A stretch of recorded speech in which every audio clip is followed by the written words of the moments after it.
Assalamualaikum warahmatullahi wabarakatuh. Perkenalkan, nama saya Cika Salsa Nursipa dari Universitas Singapura Bangsa Karawang, jurusan Manajemen Pendidikan Islam.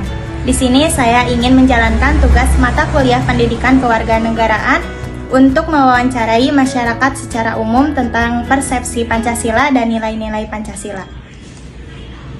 Assalamualaikum warahmatullahi wabarakatuh. Perkenalkan, nama saya Nuri Anggi Sanusi. Saya di sini sebagai mahasiswa dari Politeknik Kemenkes Bandung. Oke, di sini saya akan mengajukan beberapa pertanyaan kepada Kak Anggi perihal tentang nilai-nilai Pancasila. Apakah kakak bersedia? Baik, saya bersedia. Oke. Pertanyaan pertama, menurut kakak di masa sekarang, apakah Pancasila itu perlu dipertahankan? Kalau menurut saya sih Pancasila patut dipertahankan ya sampai kapanpun. Mengingatkan Pancasila itu sebagai ideologi negara kita, sebagai tujuan negara. Kalau nggak dipertahankan itu Indonesia bisa terpecah belah, kayak kehilangan tujuan bernegara dan berbangsa gitu. Jadi harus dipertahankan. Sangat penting berarti ya. Iya. Oke, lanjut ke pertanyaan kedua, yaitu seberapa penting pendidikan kewargaan itu untuk dipelajari? Sangat penting juga sih, soalnya pendidikan kewarganegaraan itu dasar mempelajari tentang kejujuran, etika, norma-norma, dan kewajiban sebagai warga negara untuk menjadi warga negara Indonesia yang bertanggung jawab. Pertanyaan terakhir yaitu, apa contoh nilai-nilai Pancasila yang telah kakak lakukan di kehidupan sehari-harinya? Contoh nilai-nilai Pancasila ya? Penerapannya ya. Mungkin dari musyawarah, tidak memaksakan pendapat saya kepada orang lain ya. Karena itu semua hak orang masing-masing ya. Terus sama nggak membeda-bedakan dari agama, suku, mungkin dari jenis kelamin dan warna kulit juga. Mungkin sekian. Oke, baik, pertanyaan sudah selesai. Sebelumnya terima kasih telah bersedia untuk melakukan wawancara dengan saya. Oke, selanjutnya lanjut ke narasumber kedua. Boleh kakak memperkenalkan diri terlebih dahulu? Baik, terima kasih. Nama saya Uda Ramadhani, mahasiswi dari Institut Teknologi Telkom Purwokerto. Dan di sini saya akan membantu tugas wawancara. Oke. Lanjut ke pertanyaan pertama, yaitu menurut kakak, apakah masyarakat Indonesia telah berhasil melakukan nilai-nilai Pancasila? Belum ya, karena masyarakat Indonesia belum bisa menerapkan sila ketiga, yaitu sila keadilan. Karena yang saya lihat dan saya tahu, keadilan masih bisa dibeli oleh uang dan jabatan. Dan saya lihat juga di sini masih banyak kekerasan dalam rumah tangga, yaitu kekerasan seksual dan seksual harassment. Oke. Selanjutnya lanjut ke pertanyaan kedua, yaitu apa saja contoh sikap dan kegiatan di masyarakat lingkungan sekitar kakak yang menggambarkan semangat Bhinneka Tunggal Ika? Baik, di lingkungan sekitar ini setiap hari Sabtu selalu diadakan gotong royong, itu bersih-bersih oleh ibu-ibu, dan itu juga termasuk dalam salah satu simbol Bhinneka Tunggal Ika, itu membantu sesama. Oke, lanjut ke pertanyaan terakhir, yaitu bagaimana caranya agar setiap warga negara Indonesia dapat mengamalkan nilai-nilai luhur yang terkandung dalam Pancasila? Cara agar warga negara bisa mengamalkan nilai Pancasila ialah dengan menyadari bahwasanya kita sebagai makhluk hidup perlu dihargai, disamaratakan antara hak dan kewajibannya.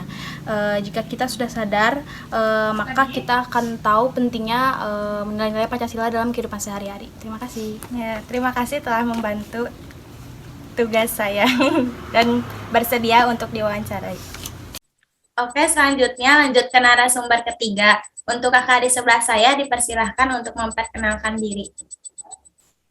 Baik, terima kasih. Sebelumnya izin memperkenalkan diri, nama saya Regina Nurlena dari S1 Pendidikan Guru Pendidikan Anak Usia Dini semester 3 di Universitas Pendidikan Indonesia Kampus Daerah Purwakarta. Oke, sebelumnya kakak bersedia untuk saya wawancarai? Bersedia. Selanjutnya lanjut ke pertanyaan pertama, yaitu apa yang Anda pahami tentang Pancasila sebagai dasar negara?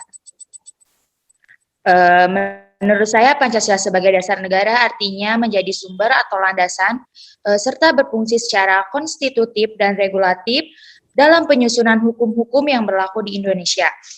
Pancasila sebagai dasar negara juga untuk mengatur negara yang berdaulat, lalu mengatur penyelenggaraan negara yang bersih dan berwibawa, serta Pancasila sebagai dasar negara menjadi arah dan petunjuk aktivitas kehidupan bangsa Indonesia melalui nilai-nilai Pancasila. Oke.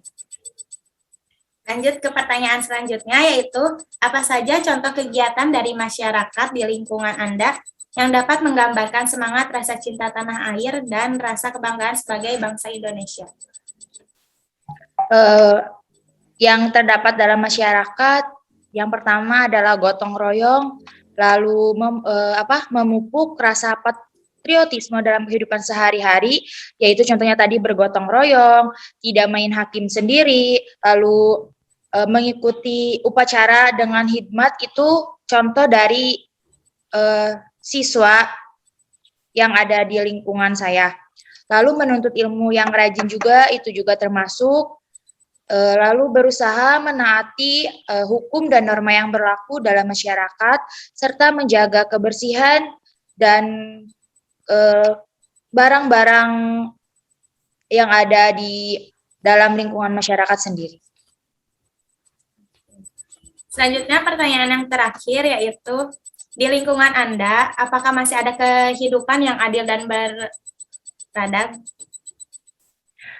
Menurut pandangan saya sendiri, sepertinya sudah mulai memudar. Kita ambil contoh saja pada pemilihan yang kecil, contohnya RW. Di dalam lingkungan saya itu, misal ada 2 calon. Yang pertama calon 1, yang kedua calon 2. Nah, yang calon 1 itu pendukung dari golongan A. Kita ambil dari golongan A, yaitu dari lurah yang menang kemarin. Nah, calon 2 itu bukan dari golongan A yang seperti calon pertama. Nah, bisa dilihat siapa yang menang, yaitu yang menang adalah calon pertama. Kenapa kok gitu? Ya, calon 2 itu kayak dihasut sama golongan yang pertama, yang calon pertama itu yang ngedukung golongan A tersebut. Apakah itu udah menanamkan nilai keadilan, yaitu sila kedua Pancasila, keadilan bagi seluruh rakyat Indonesia? Menurut saya tidak. Karena dalam konteks adil sendiri itu tidak mengutamakan terhadap keinginan orang lain. Jadi adil itu menetapkan sesuatu pada tempatnya. Dalam pemilihan RW tersebut tidak menempatkan sesuatu pada tempatnya. Juga masyarakat yang memilih golongan calon kedua tersebut tidak akan menang, karena ya mau tidak mau calon pertama itu akan menang karena tadi golongan yang pertama tadi gitu. Di sini bagaimana menjadi pemimpin yang adil sedangkan dia dipilih dengan secara tidak adil, seperti itu. Oke. Terima kasih banyak telah bersedia untuk diwawancara. Terima kasih kembali. Selanjutnya lanjut ke narasumber keempat. Sebelumnya kakak di sebelah saya boleh memperkenalkan diri terlebih dahulu. Izin memperkenalkan diri, nama saya Siti Purwasi, profesi saya sebagai wirausaha. Sebelumnya apakah kakak bersedia untuk saya wawancarai? Bersedia. Oke, lanjut ke pertanyaan pertama ya. Menurut kakak, penting tidak kalau masyarakat Indonesia itu memahami dan mengamalkan nilai-nilai Pancasila itu sendiri? Menurut saya sih penting ya, karena norma-norma yang terkandung dalam Pancasila itu dapat kita gunakan dalam dasar kehidupan bangsa agar tidak timbul perpecahan. Karena dalam Pancasila itu mengandung norma, yaitu norma kesusilaan, norma agama, kesopanan, dan norma hukum. Dari norma-norma di atas, apakah kakak bisa menyebutkan salah satu contohnya? Boleh, saya akan menyebutkan salah satu contohnya, yaitu norma hukum. Negara membuat peraturan perundang-undangan tentang lalu lintas untuk mengatur rakyatnya agar lalu lintas lebih teratur. Lanjut ke pertanyaan selanjutnya, yaitu sebelumnya apakah kakak pernah mendengar istilah Pancasila? Pernah? Kapan itu? Waktu sejak SD. Oke. Menurut kakak nih, pengertian Pancasila secara umum itu apa? Pancasila merupakan rumusan dan pedoman kehidupan berbangsa dan bernegara bagi seluruh rakyat Indonesia. Boleh kakak bunyikan sila-sila Pancasila itu sendiri?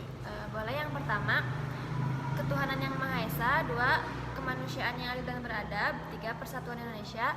4. Kerakyatan yang dipimpin oleh hikmat kebijaksanaan dalam permusyawaratan perwakilan. 5. Keadilan sosial bagi seluruh rakyat Indonesia. Oke kakak, sebelumnya terima kasih atas waktunya karena kakak telah bersedia untuk saya wawancarai. Iya, sama-sama.